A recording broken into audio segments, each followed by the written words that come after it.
We're in a series called Word Power. And the fact is that our words have power. Our words make a difference. What we say makes a difference. The verse printed on the front of our bulletin says, "The tongue has the power of life and death, and those who love it will eat its fruit." And that's the theme of our series, is that our tongue, our words, our mouths, our language makes a difference. They're not just benign noises that we're making. When we are speaking words, we are speaking either life over our loved ones, into our family, into our home, into our community, into our workplace, or we're speaking death, and even into our own hearts. Okay? The tongue has that kind of power. And so we need to really be aware of how we're speaking, of what we're saying, and how we are communicating and what we are conveying. We got to be careful of every word that we say. The Bible says every careless word will come under God's judgment. And James says that out of the same spring comes fresh water and salt water. Out of the same spring comes praises to God and curses to our brother or to our fellow man. And he says this should not be. We need to watch our words because we are forming. I tell you what, and I said this the first week, I can tell by listening to you talk, and you can tell by listening to me talk, on what trajectory my life is on. You can tell by the way people talk. You just talk to them for long enough, and you kind of get an idea on the trajectory that their life is on. And are they hitting dead ends? Are they mysteriously finding life frustrating? Are they moving forward? Is there joy? Is there fulfillment? Is there peace? For the next 3 weeks, last couple of weeks, we've been talking about those themes. And last week I talked about idolatry and how the idols that our heart is turning to fills us up with certain ways, and out of the heart, the mouth speaks. Jesus said, "How I talk reveals the condition of my heart, which reveals the idols that I'm still kind of hanging on to." And we're going to talk about that again here a little bit. But this week, next week, and the next week, I want to talk about categories of speech that we run into and that we all deal with. And today I want to talk about honesty and speaking truthfully and telling the truth, the whole truth, and nothing but the truth. So today's message, you could call it the best policy. And what's the best policy? Honesty is the best policy. It's the old saying. And we live in a culture that needs truth. We need honesty, especially during an election year. It'd be just nice to hear somebody actually tell the truth, right? And make good on a promise. Okay? It's like, tell me the truth. Tell me what's really real. Don't feed me lies. Stop feeding us lies. Stop just defending yourself. Stop playing the CY, cover your R, rear end. What's that? CYA? I'm not sure what that is. And, I lied. Because I do know what that is. But yeah, you know, that's the culture, the atmosphere. It's like the truth isn't valued very much.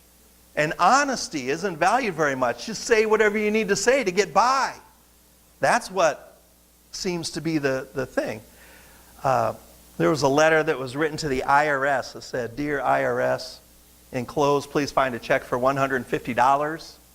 Last year, I cheated on my taxes, and I haven't been able to sleep ever since then." He says, "If I continue not to be able to sleep, I'll send the rest of what I owe you." Signed, a taxpayer. It's like so true. Live in this society. It's like, tell me the truth. Be honest. Have integrity. Don't trade your integrity for a few measly dollars. There was a pastor and his wife who were getting some work done on their house, and the people came in. They were getting the work done on the house, and he says, "Now, how much do I owe you?" And he says, "You owe me this much." And he goes, "Oh man, we're not going to be able to cover that right away. Will you take a credit card?" And because we can pay for it over time, but not today. We'll have to put it on a credit card. And the guy goes, well, I tell you what, if you just pay me cash, we can save the tax. And the pastor's wife said to him, I'm not trading my integrity for $100. Integrity. Your integrity will speak for you. One time the Port Authority in New York City put out an ad in the paper. They just wanted to see how many people would be honest. And they put an ad out there. It was a help wanted ad in the paper calling for electricians who have experience with Sontag connectors, like a brand name, Sontag connectors. They got 170 recipients saying, yes, here's my resume. Look, I've got experience with Sontag connectors. Come to find out there's no such thing as Sontag connectors. They made it up. But yet they got 170 people who have experience with it. Lincoln said, the reason I don't lie is because I have a terrible memory. Because that's what happens. If I start telling a lie, then I have to remember, what was the story again? What was I telling these people? Proverbs 6 says this, there are 6 things the Lord hates, 7 that are detestable to him: haughty eyes, a lying tongue, hands that shed innocent blood, a heart that devises wicked schemes, feet that are quick to rush to evil, a false witness who pours out lies, and a person who stirs up conflict in the community. Those are 6 things that God hates. 3 of them have to do with our tongue. 2 of them have to do with lying. They are detestable to him, it says. The King James uses the word abomination. They are an abomination. Everywhere that God talks about lying, he calls it an abomination or something that's detestable to him. Proverbs 12:22 says, the Lord detests lying lips, but he delights in people who are trustworthy. You want to be God's delight? You want God to delight in you? Be trustworthy. Let your word be your bond. Okay? Detest means an abomination. The Hebrew word is to'eba, means disgusting, abominable, abhorrent. It's used especially in regard to the worship of idols. You will find certain things in the Bible that have it connected to it, the word abomination. The worship of idols was an abomination to God. Why? Because, well, for one thing, God is God, there is no other. Okay? To worship anything lower than God cheapens you. Okay? Because you were created in the image of a transcendent God, not in the image of some created thing. All right? But another reason it's abhorrent is because a lot of those idols that they were worshiping demanded child sacrifice, passing their children through the fire. That's what that means. They're not just passing them through like burning, getting a little singe on their hair. Okay? A lot of those idol worship rituals involved temple prostitution.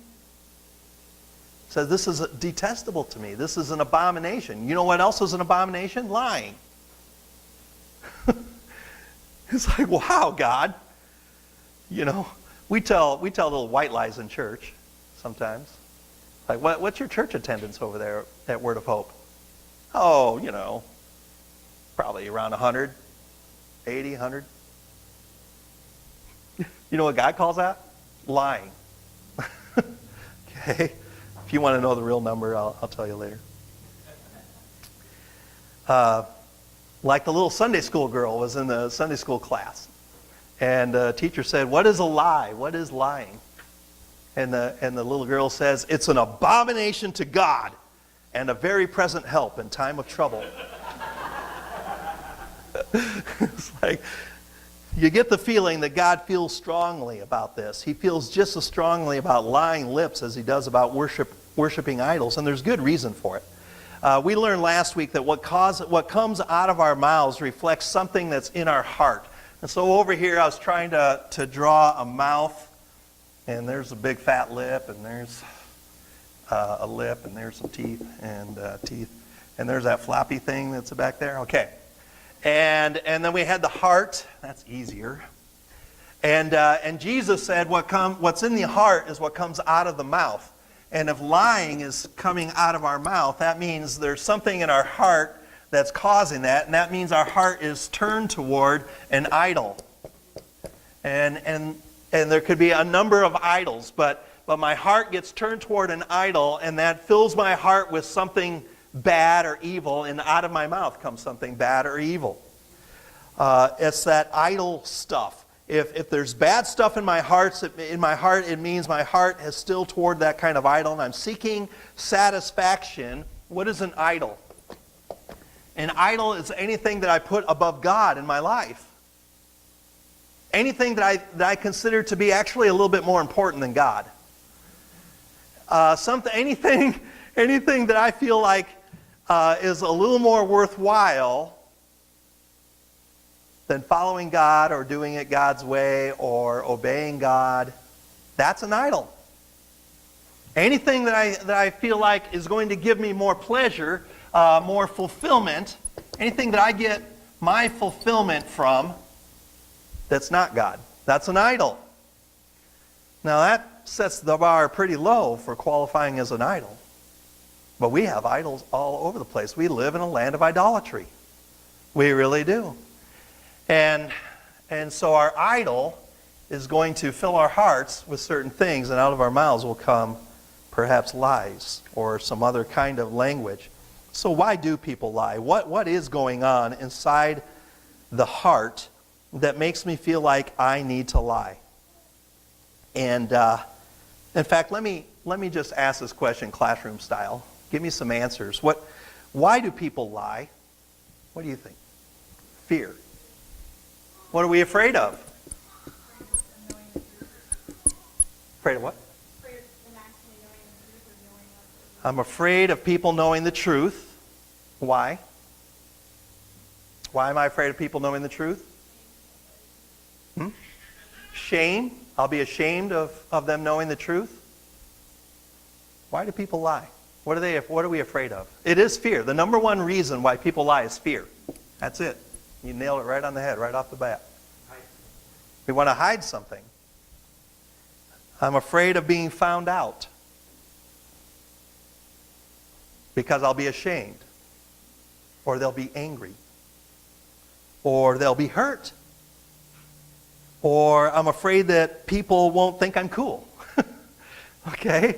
So I tell them, yeah, I grew up I lived in Jamaica. I did. Yeah, Montego Bay, I lived there a whole week on a mission trip. I'm afraid people won't think I'm cool. I'm afraid of rejection. If I tell you really about myself, I'm afraid you won't accept me. I'm afraid of not getting what I want. What do I want? Well, I want to be elected. What do I want? Well, I want what I want, and I want it when I want it.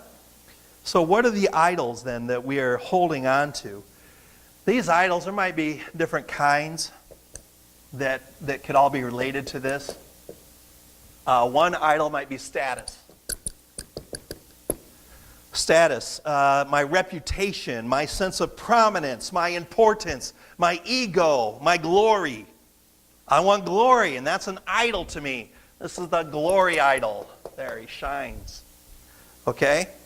And I want people to see me a certain way. And I value people's applause and their approval. Oh, this is good. This is good preacher stuff. Applause. How do you spell that? Is there 2 P's? Yes. I love it. 2 P's. Applause. Approval. How do you spell that? Is it 2 P's? Let's just pretend there it is. And then, and their appreciation. How do you like that? Okay, well, whatever. I want their applause, their approval, or appreciation. You'll never forget that now because I alliterated. And when my reputation, my status, or my ego is at risk, when it appears that I might not get the approval, the appreciation, the applause that I'm really wanting and seeking, fear comes in, and I lie. I did not have sex with that woman. If you like your insurance plan, you can keep your insurance plan. Sorry. I just started to get political. Some of you are too young to remember. Well, you know, Clinton. Okay. And then Obama. And then there were plenty of other people lying in political office. But I want the status. I want a reputation. I have an ego to protect. I want glory. I want you to look at me in a certain way. Another idol would be my self-wants.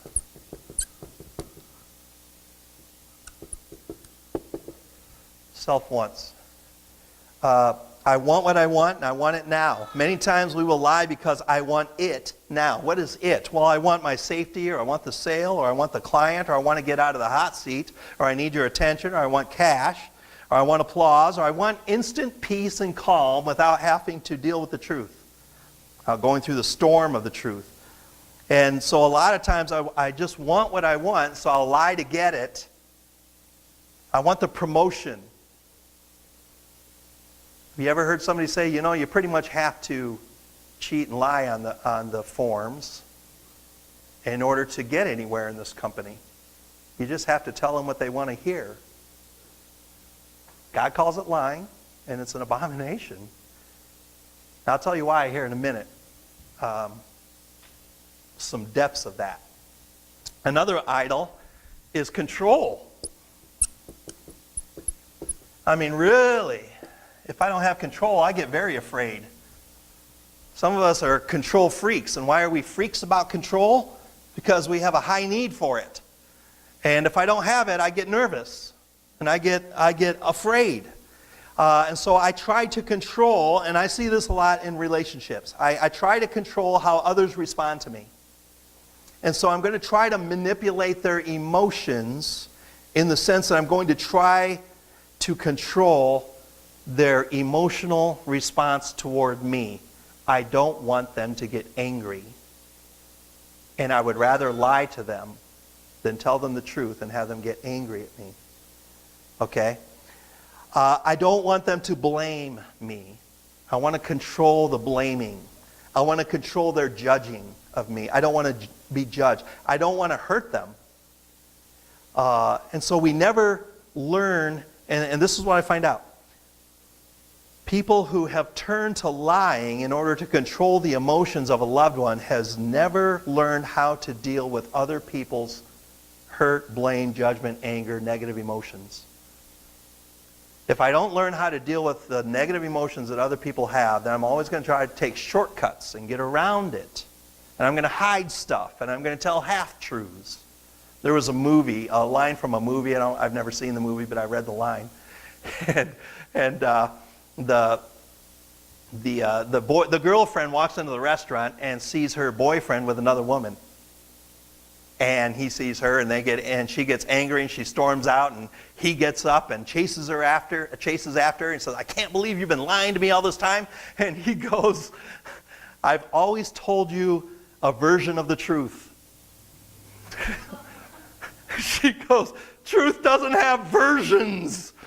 The truth is just the truth. There's no version of the truth. Okay? We never... And so folks who have always tried to take these shortcuts and these lies and work around has never learned to deal with other people's negative emotions by just being truthful and trusting God for the outcome. So we try to take over the control of the situation through lies. I don't want her to know how much I'm spending because she will get angry, so I'll use cash and throw away the receipts.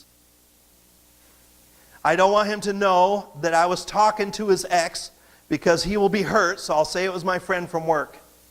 I don't want her to know that I'm still smoking because she will judge me and so I'll say I gave Bob a ride. You know how much he smokes. That's why you smell it. The most common lies that we tell are told to protect ourselves from another person's emotions toward us.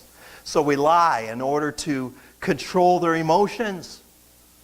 It's a manipulation. And controlling others is an idol.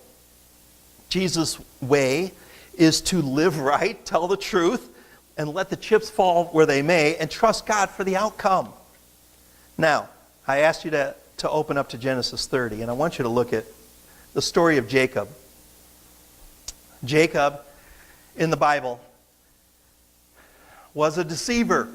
He had the reputation of being a deceiver.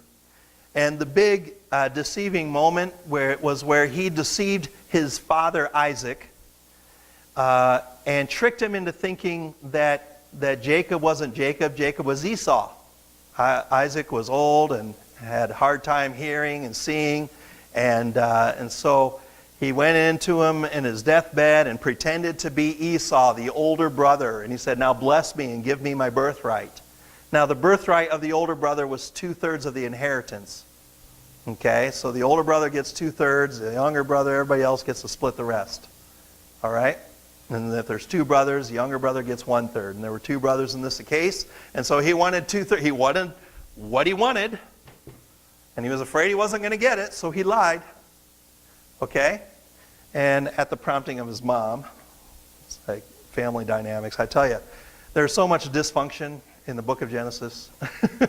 And if you want to read about dysfunctional families, the God just puts it out there. Just like the truth is the truth. This is what happened. Okay, he doesn't recommend it, but it's there as an illustration of what not to do. And so Jacob deceived his father and cheated his brother. And because of his lies, he had to flee home because he was afraid Esau was going to kill him now. And so he went far away to the land of his uncle Laban, and he found that Laban was an even bigger liar and deceiver than himself. And so the deceiver was deceived. It's like there might be a principle there. Be careful. And so he ended up working for Laban for 7 years to have the hand of Rachel in marriage. And at the end of the 7 years, they had their wedding night, and she must have had on a heavy veil on the wedding day. And they went into the wedding chamber, and the wedding chamber must have been especially dark because when he woke up the next morning, it wasn't Rachel. It was Leah, her older sister. There's something about brothers and sisters going on here. And it was Leah sitting next to him, and the deceiver was deceived. So he had to work another 7 years to have Rachel. And so Jacob really met his match with Laban as far as the deception game goes. But somewhere along the line, Jacob learned about the cost of lying and how much damage it does because he stopped his deceptive ways. And we come to Genesis 30, verse 25 says this. After Rachel gave birth to Joseph, Jacob said to Laban, "Send me on my way so I can go back to my homeland." You know, he finally finished his 14-year stint with Laban, working for him, increasing his flocks. He says, "Now I want to go and make my own way, okay? Give me my wives and children for whom I have served you, and I will be on my way. You know how much work I've done for you." But Laban said to him, "If I found favor in your eyes, please stay. I have learned by divination that the Lord has blessed me because of you." He added, "Name your wages and I will pay them." Jacob said to him, "I know you know how I have worked for you and how your livestock have fared under my care." And he says, "The little you had before I came has increased greatly, and the Lord has blessed you wherever I have been. But now, when may I do something for my own household?" "What shall I give you?" Laban asked. "Don't give me anything," Jacob replied, "but if you will do this one thing for me, I will go on tending your flocks and watching over them." So he's going to cut a deal. "Let me go through all your flocks today and remove from them every speckled or spotted sheep, every dark-colored lamb, and every spotted or speckled goat. They will be my wages." Now get this line right here, this next verse. "And my honesty will testify for me in the future." My honesty will testify for me in the future. I want to write that up here. If you're taking notes, this is a good verse to memorize. My honesty will testify for me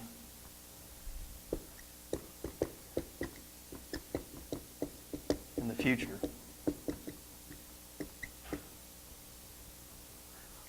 That's the verse.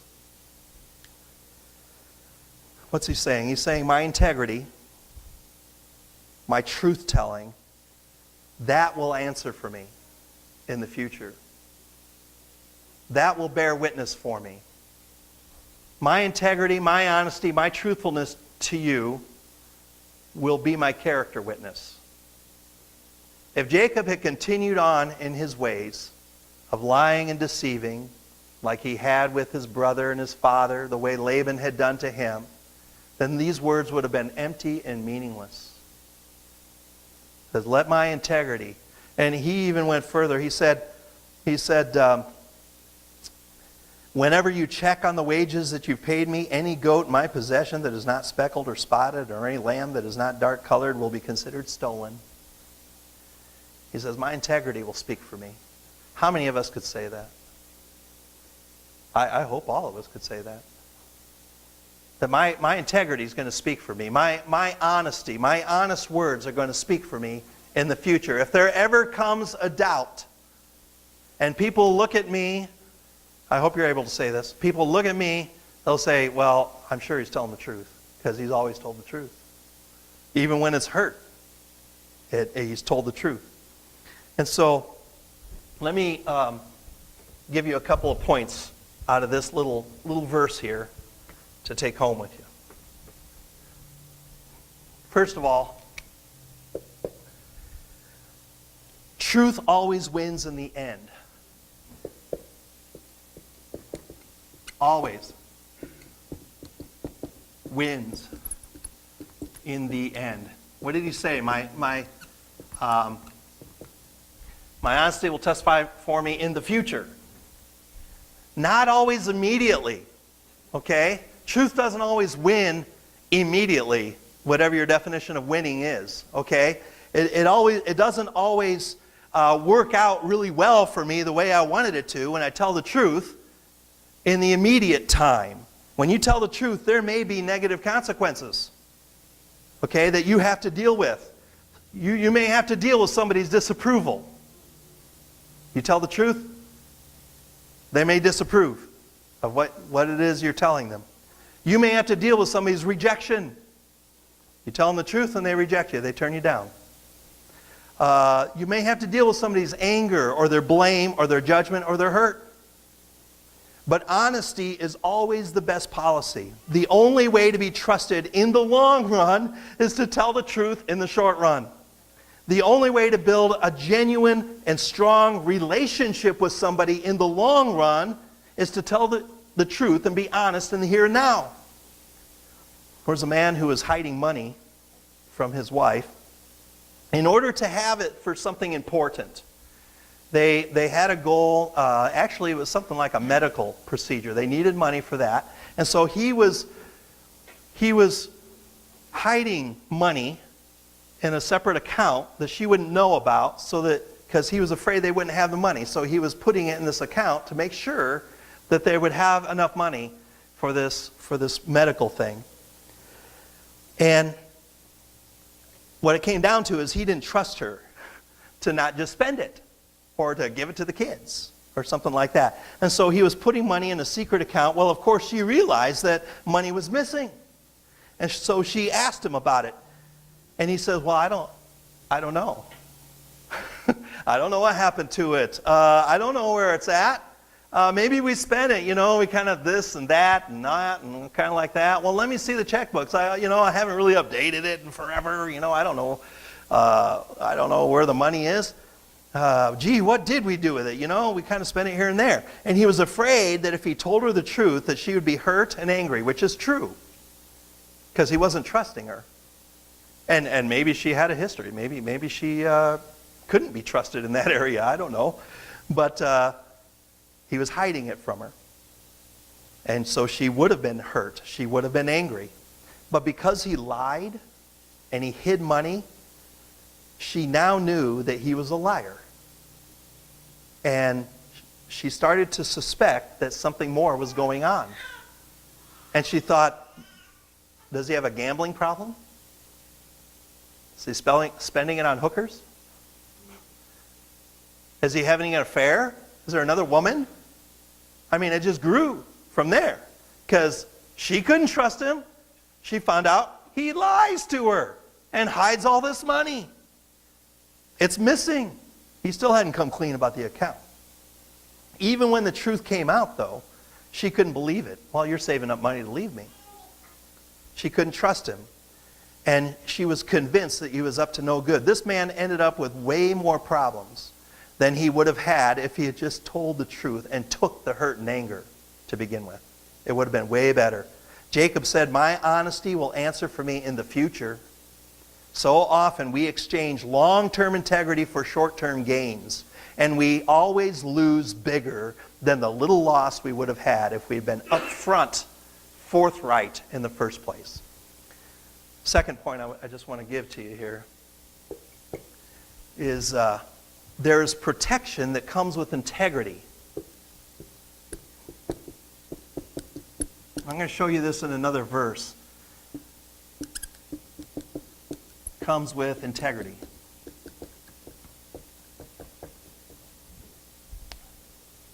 When the truth is told, there's protection. Because God is truth, get this, because God is truth, He can only be where there's truth. And where there's dishonesty, God cannot be there honoring and blessing that. Okay? Put these thoughts together. When you begin to exaggerate and tell lies, then you're going to have to depend on your lies, not God. You can't depend on God. He's not going to defend you in a lie. He's not going to be looking out. He's not going to be having your back. He said, you're telling lies? You depend on your lies. You've got a shield of lies. Not a shield of faith. You depend on that. God can only dwell where there's truth. And if there's not truth, then God is like, now you're on your own. Let your lie protect you. Let your exaggeration protect you. Let your misinformation and half-truths protect you. Okay? Because God is truth, He can't protect a lie. It's not in His nature or His character. And so if we use a lie to protect ourselves, to make myself better than I look better than I am, or to gain some kind of advantage, then lies become my shield, not faith, not Jesus. And you'll exaggerate, and I'll start to exaggerate every story to gain applause and shade every negative truth to cast myself in a better light and leave out certain facts in every situation in order to protect myself from criticism, castigation, or negative fallout. And what we're doing when we do that is sabotaging God's protection in my life, because now I have to depend on my lies, my half-truths, my hidden facts to be my protection. God cannot bless what is not true. Proverbs 2:7 says this.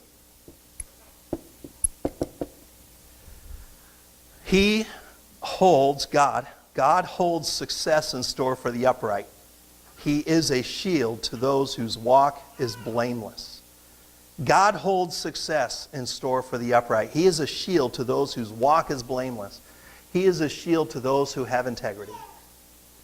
God says, I can protect truth, but when you lie, you're on your own. Your honesty in the small details will tell if you'll be honest with the big things. If we decide we want it now, and we use a lie to get it, and we're not willing to wait for God's later provision, we find ourselves in a position where we have to depend on that lie to protect us. And nothing is safe in the hands of a lie. That's worth writing down. I like that one.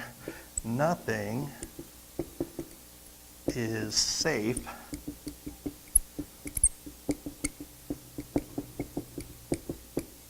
the hands of a lie. I was working with a couple one time, and it was rocky. It was hard. But then all of a sudden she said, I want to come in for a one-on-one session because I'm kicking them out. I don't want them around anymore. And so she came in. I said, well, what's going on? She goes, well, I found out that he has 3 children from 3 other women. And I'm just like, someone will lie about their past to win someone's heart. And nothing is ever safe in the hands of a lie. You'll end up losing that. That one's pretty extreme. In order for a relationship to work, there has to be truth and honesty. If your partner, your boyfriend or girlfriend or spouse has learned by experience that sometimes you lie in order to get by, they're going to wonder, how much are you lying to them? They'll not be able to trust their heart to you. Intimacy will be cut out. There will be no true intimacy in that relationship. When the truth, if the truth is that you did something wrong, you made a mistake, just own up to it. We all make mistakes. We all do things wrong. We all sin, sometimes heinously. But if I lie about it, I'm not going to get away with it forever. And it will compound it. It will compound the severity of what I did. If I tell the truth and I'm upfront and forthright, I'll take my beating or my bruises or whatever it is, but we can work through it because we have a foundation of truth that we can build on now. Okay? Because how many times have you had this experience? Somebody tells you something bad that happened. Well, I did this. I drank all the milk. There you go. It's like, oh, I needed that milk. I was making cookies. And but at least you were honest. Now, if you lied about it and said, I didn't drink all the milk, I don't know what you did with it, or the kids did it, or whatever, and then I found out, yes, it was you, things would be 100 times worse. Okay? How many times have you had somebody say, or you have said to somebody, well, at least you're honest. I appreciate you being honest. Because that means everything. That's the basis. Okay? If it's not true that you did something wrong, let your honesty answer for you later. Let your honesty, your truth, your integrity be your character witness to answer for you, to testify for you in the future. Believe God to cover you. Tell the truth and believe God to cover you. Because the tongue has the power of life and death, and those who love it will eat its fruit. If you love truth, if you love honesty, if you love integrity, you will eat the fruit of that integrity in the long run. Okay? Your character will shine forth like the light of dawn.